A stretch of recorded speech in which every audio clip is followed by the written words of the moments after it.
هغه مذهب او مذهب اوس دلته خپل مذهب ومني که نو دلته بیا مذهب هم نه مني. نو د قبرونو په خوا کې تلاوت سر ته د سورې بقرې اولني آیتونه او خپو ته اخرني آیتونه دا بدعت دی. سورة فاتحة ويل ده قبرونه بخوا کې بدعت دی. فلو مصعب من نطرها الكتاب يلا بحقيقات جباس tarikات. Sana yok az derler, öyle olmaz derler. Onlar gibi düşünmedikçe çoban derler.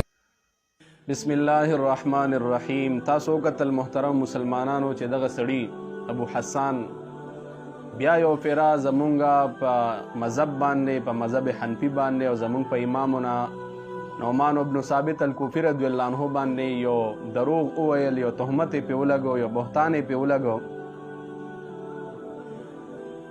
زه دته دا خبره کومه چې د امام ابو حنیفه رضی الله عنه د کتابونو نه ته څه خبرې؟ ته د امام ابو حنیفه صاحب کتابونه تا لیدلي دي؟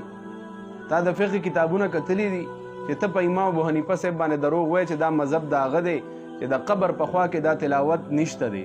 د سورې بقرې د اولنو آیاتونو د رستنو آیاتونو تلاوت دا د قبر په خوا کې نشته، دا د امام صاحب مذهب دی. کوم ځای کې امام صاحب ویلي دي؟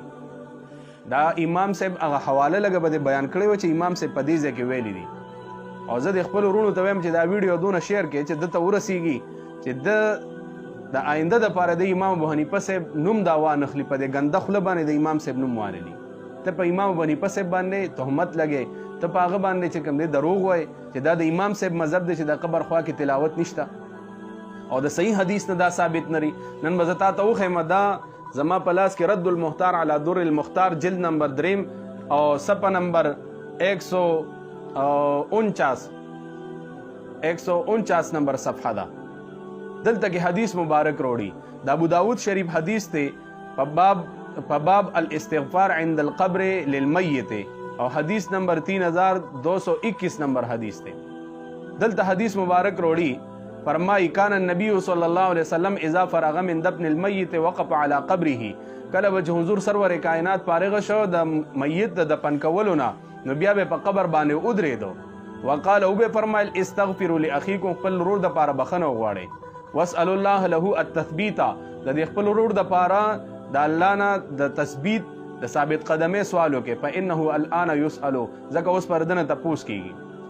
بیا فرمایي کان ابن عمر، وہ حضرت عبداللہ ابن عمر رضی اللہ عنہ یستحب مچ مستحب گنلا ان یقرأ چولو علی القبر په قبر باندې بعد دفن المیت، پس د دفن کولو د میتنا اول سورة البقره وخاتمتها، اولنی آیاتونه د سوره بقره الف لام میم او اخری آیاتونه د سوره بقره لله ما فی السماوات، دا چې کوم دینو دا اولولی، دا به حضرت عبداللہ ابن عمر رضی الله عنه مستحب خو ګڼل.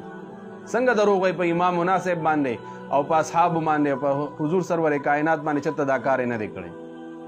لږ د خواب خرگوش نه راپاسه. دا بل روایت دا ته ما په تیر کریپ کې دا ویلو چې لږه مطالعه کوه نو بیا په یو مسله باندې رد کوه.